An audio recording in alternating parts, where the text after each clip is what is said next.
Hello again. It is good to see you here watching my video. Today I want to talk to you about loss. What I have here is a book called Ghost Rider. It was written by Peart. If you don't know him, he is the drummer for the band Rush. If you haven't heard of Rush, first of all, there's something wrong with you. Second of all, start listening to Rush. If you're completely new to them, go ahead and start at their 70s music and work your way up to the 80s. Anyhow, he wrote this book in, I want to say, 1997. In 1996, he lost his 18-year-old daughter in a car crash. And 10 months later, his wife passed away due to grief. So, in the span of 10 months, he went from regular life as he might have known it to nothing. Everything was flipped, turned upside down. I'm not going to take a minute to sit right here and tell you how he became the prince of a town called Bel Air, but I will tell you that he did go on a motorcycle journey across America trying to find himself and remove the risk of self-abuse from alcohol or drugs or some other form of escapism. It's really inspiring. I didn't think it would be particularly relevant because I haven't dealt with loss of that magnitude yet in my life, which I'm lucky for. And as I was reading it, I realized that it doesn't deal so much with the loss to death as it does just loss in general. And the entire motorcycle journey that he takes is actually really inspiring. He goes out without any plan, no reservations. The idea being that he could come back anytime he wanted, or he could keep going onward. It's inspiring. It's something I would be interested in doing myself. The only problem being that he is the drummer for Rush, meaning he has a lot of money to throw at that sort of expenditure. I work in retail. Anyhow, the book seemed to resonate with me, and I found that strange because in my case it was in regards to a recent breakup, which is completely trivial and unimportant when you get down to it. I mean, breakups, don't get me wrong, breakups are difficult, but once you come through the other side, you'll realize the triviality of it. Even if it was something good that you hoped had lasted. In my case, dealing with this breakup for about 10 months now, and I guess it's getting easier in some respects and more difficult in others. The fact is, discovering yourself in the face of all obstacles. It was a 20-month relationship, so it did hit me kind of hard. What they said was that I needed to spend some time to find myself and to become the man that I want to be before I worried about anything else, any other people. And I tried to take that to heart, but when you're dealing with that sort of loss, when you're in that, you have these blinders on whether you want to or not, and no matter what kind of good advice you get from friends, family, anything of that nature, it doesn't quite sink in until, here we are, 10 months later, I'm reading a book by a guy I've never met, who I respect musically and lyrically. And it's the same thing that some of my friends told me 9-8 months ago. Basically discover yourself, take some time, appreciate life and the landscape. Let me just go ahead and show you the view from my front window. See, now I have a wonderful view of these recycling bins, but if you look just up a little bit more, there is greenery, there is life, and that is beautiful. That's what it's all about. I was at my brother's wedding reception the other day, and I was talking to some of my dad's coworkers' wives.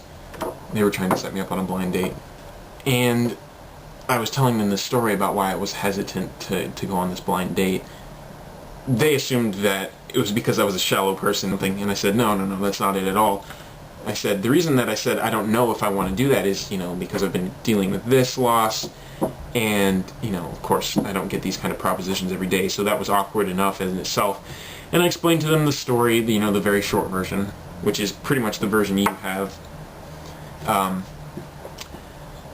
And one of them looked at me and said, I understand how rough that is. It still hurts, though, doesn't it? And I thought about it. I said, no, it doesn't hurt anymore. I don't know when the hurting stopped, but what I'm left with now is that dull ache, that emptiness, to not sound emo or whatever, that's just how it is. Let's be real. Let's be adults here.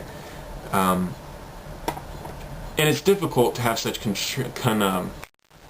contradictory feelings, because on the one hand, you feel so alone and helpless and unloved. And at the same time, you look around and you say, well, here's my family, and here's my friends, and all these people that still want to, spend time with you, and they still, do things for you because they love you and all that. Not even to mention going into the religious aspects of unconditional godly love. I'm not even talking about that yet. And yet at the same time, there's something about, the pairing of a relationship where its magnitude is so much more than that of just a jovial friendship, that it seems like it takes up like a pie chart, like half of the thing. That's what it feels like, which is ridiculous. Because, if you want to go pie chart on me, the religious aspect, the unconditional godly love, is 100%, and everything else is squeezed into 0.0000000. We're repeating for a little while here, 1%. That's really what it comes down to. And it's hard to focus on that, as I said before, with those blinders on, but I, for one, have always been hesitant to talk about it to some degree. For the month or two following, I was very open about it in asking for help and all that sort of thing, and then it kind of faded away, and everybody stopped asking me about it, and I was like, can I bring this up? Like, can we still talk about this? And I was constantly worried because I didn't want to seem like I was overreacting or something. And the more I thought about it, I was like, well, I bet you a lot of people go through that, where they have to force themselves to believe they're over something just because society or the people around them kind of nudge them in that way, kind of like, oh, come on, it's been 10 months now, you should be okay with that. For example, I had a family friend tell me, I was at my brother's wedding, and he was like, so, do you bring a date with you? And I was like, no, I didn't bring a date with me, because I didn't have one, of course. And he's like, what? Come on, man, you've got to be over that by now. And I was thinking, well, first of all, that has nothing to do with it. Being over something doesn't automatically get you into another relationship. And second of all, you can't use ought tos with anything, with people. People are different and varied and unique and special, and to try to mash that down into you ought to have been over this by now, I thought it was kind of childish and immature. So I guess this is me putting myself out there and taking the hit, saying, hey, this is rough. I know you know it's rough, but I'm still dealing with it anyway. And you can either take that as it is, or you can leave it. But really, I don't see any reason to be not supported by people, so maybe I should be over it by now. Maybe there are should-bes with people.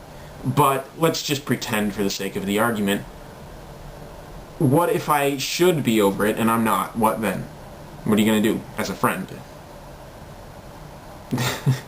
You've got to support the people you love. You have to.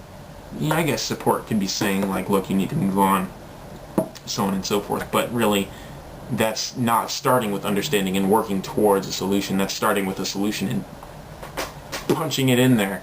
Of course, the fastest healing for a breakup is the rebound. You can say, well, here I am. And I guess that helps with that phase that I was talking about, and the same thing that Neil is doing on his motorcycle travels, about discovering yourself and coming to terms and accepting your place in the world with or without any external influences. If everybody you knew was to die tomorrow, perish the thought, who would you be? Would that alter who you are as a person? It might alter some of your beliefs, that's true. You might question the fairness of God or religion or, whatever. But there are certain aspects of your personality, your character, your desires, your loves, your passions, that they make up who you are. And if you can't understand who you are as a person, then there's no way that for you to communicate who you are as a person to other people. There's no way, unless they're really good, if they're really gifted, they're one of those people that can look in through somebody and say, this is who you are, without you realizing it yourself. And those people aren't everywhere. They don't just pop up out of the ground. I would know, because I don't feel like many people have figured out who I am, because I haven't figured out who I am. 10 months later, I still haven't quite figured it out. I'm just here, figuring out who I am. You're welcome to join me. I'll be around, you'll be around. Let's stick together. Do this, alright? Peace out.